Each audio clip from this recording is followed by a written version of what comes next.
Good morning, everybody. It's 10 minutes past 8 o'clock right now. Welcome back to Iowa Live. It is time for a party scoopers. We have one scoop today. Jeff Link joining us in studio right now. It's a cold scoop. Obviously, we don't have a double scoop today. Right in the middle of some things as you're getting set for the big run in 2020, and things that just keep getting more and more interesting as we get closer toward the end of the year, Jeff. The good news is we're less than a year away from the election. Yes.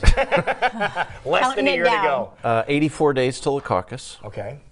So it's getting there. But this is a caucus, obviously very important for the Democrats. Yes. Okay. Yep. And this is going to whittle down. What do you think this is going to whittle down the field to after the caucus? You know, typically they say there's 3 tickets out of Iowa. Okay. I think this year there's probably going to be 4, and there could be 5.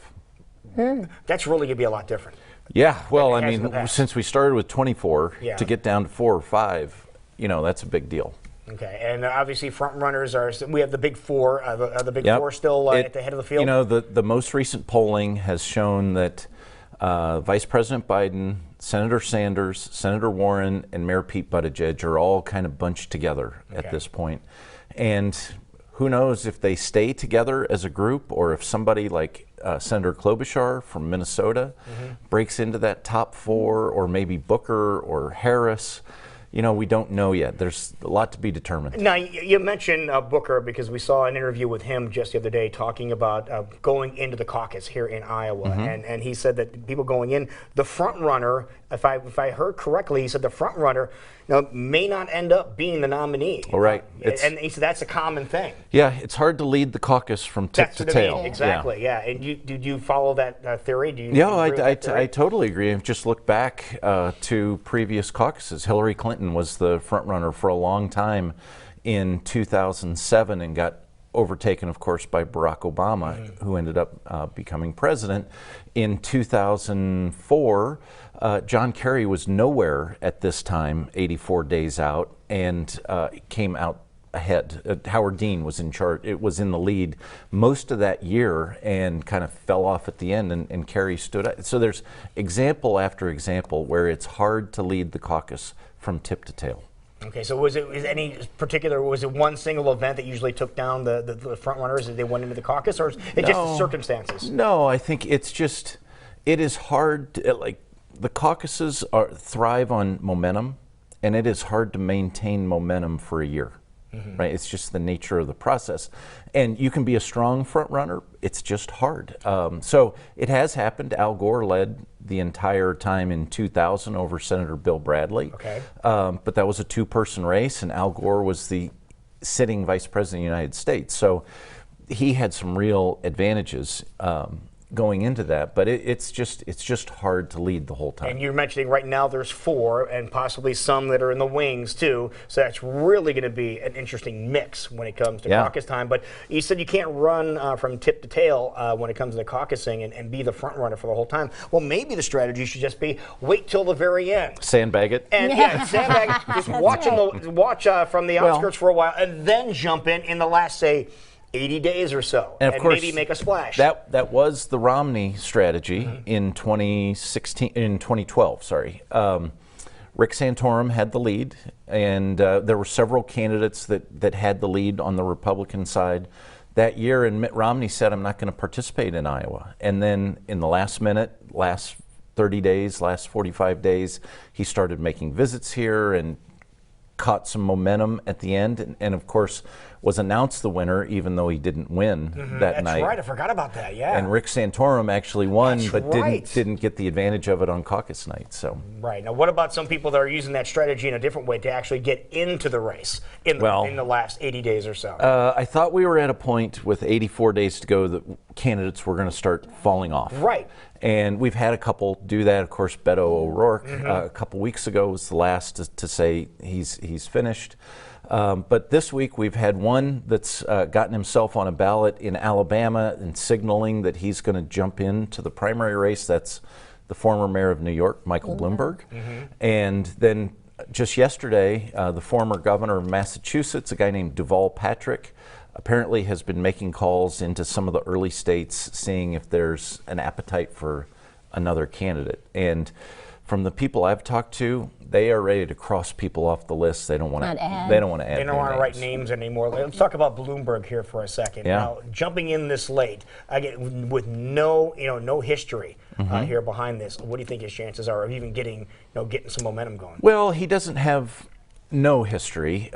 He was here last December. He did a premiere of this climate change movie that he helped with. He's been very active in that Every Town for Gun Violence group, and they did a candidate forum during the state fair right after the El Paso shooting. So he's kind of had some feelers into the state for a while. But he's indicated that if he does get into the race, that he's going to skip over Iowa and New Hampshire, South Carolina, and Nevada. And I don't really understand that strategy. The last candidate who tried to do that was President Giuliani. You know how well that worked. Yeah, okay. Yeah. So now he's like schlepping bags for Donald Trump. But this guy has a bunch of money behind him, though. So if he does want to make a big splash in a campaign, there's no reason to be honest, to get the fundraising efforts there because the money's already there. He said he's not going to ask anybody to give him money. He's not going to ask for any money. He's just going to take it out of his own account. Yeah. Well, the guy's worth $50 billion. So when he ran for mayor, he funded the campaigns himself. He wrote a check for about $100 million. Seriously? To run for mayor of New York City. Wow, I didn't know that. Oh, yeah. He's done this before. So there's no shortage on assets? No. No, he forgets about more money than three of us are going to make in our lifetime. Okay, what about Deval Patrick? Tell us a little bit about him. So Deval Patrick, very bright guy, did a really nice job as governor of Massachusetts. I would say he's not in the Warren-Sanders lane. He's more in the Biden-Klobuchar-Buttigieg lane in terms of kind of issues and positioning. He talked about getting into the race a year ago. That probably would have been the time to do it. I think he could be a terrific candidate, but not with 84 days to go in the caucuses. Do you think it's too late for him? Yeah. Okay. Oh, yeah, that's case in point. Yes. Yeah.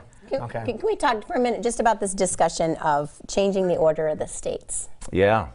There's a candidate that suggested that this week. Again, who was that? Former Secretary Castro was asked about Iowa's role being first, and he says, well, look, Iowa's not really representative of the country, and so we should mix up the order here a little bit. Yeah, here he is. Oh, there we go. There you go. And, that's heresy when you're campaigning in Iowa to say, hey, you guys do a fine job, but I don't think you should pick first anymore. That kind of steps on his own foot here in the state.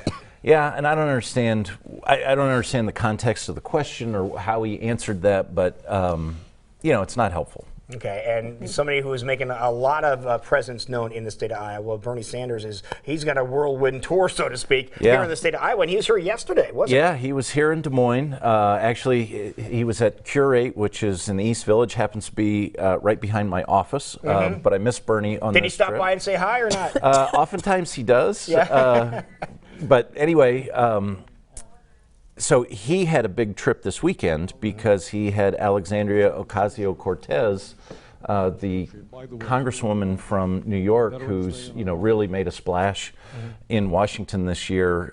She's been the champion of the Green New Deal and some of these kind of very progressive ideas. She beat a long-term Democratic congressman to win her seat. And she came out and had huge crowds. They had like 2,400 people come out to see her and Bernie in Council Bluffs. They had 2,000 here. They had 2,200 in Coralville. And those are just gigantic crowds for a caucus. Okay. And we can't let you go without mentioning the impeachment testimony that gets underway when? Tomorrow. Okay. Yeah. So that's going to be, obviously, it's going to be all over your TV. It's going to be all over. And I have a funny feeling that Trump is going to double down on Twitter and he's going to be tweeting about 20 times an hour. Oh, you think?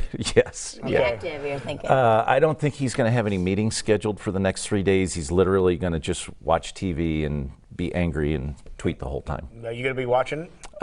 Not as much as he will. But just keeping an eye on it. I'll pay attention to what's going on. Okay. But, well, now, and because we've heard a lot of this. So it's going to be that Colonel Vindeman's going to be called. It's the acting ambassador, Taylor, who I think it's going to be interesting when people see this guy because he is a decorated Vietnam War veteran. Right. And Trump has just been trashing this guy and saying he's this partisan hack and an anti-Trumper. And I think people are going to see this is a very credible, serious guy, Vietnam veteran. Especially Veterans Week, too. Lifelong civil servant. I think it's going to be hard for Trump to go down that road. All right, we'll keep an eye on that, too. Jeff, thank you so much. Great. Great job, Good to as be here. always. It is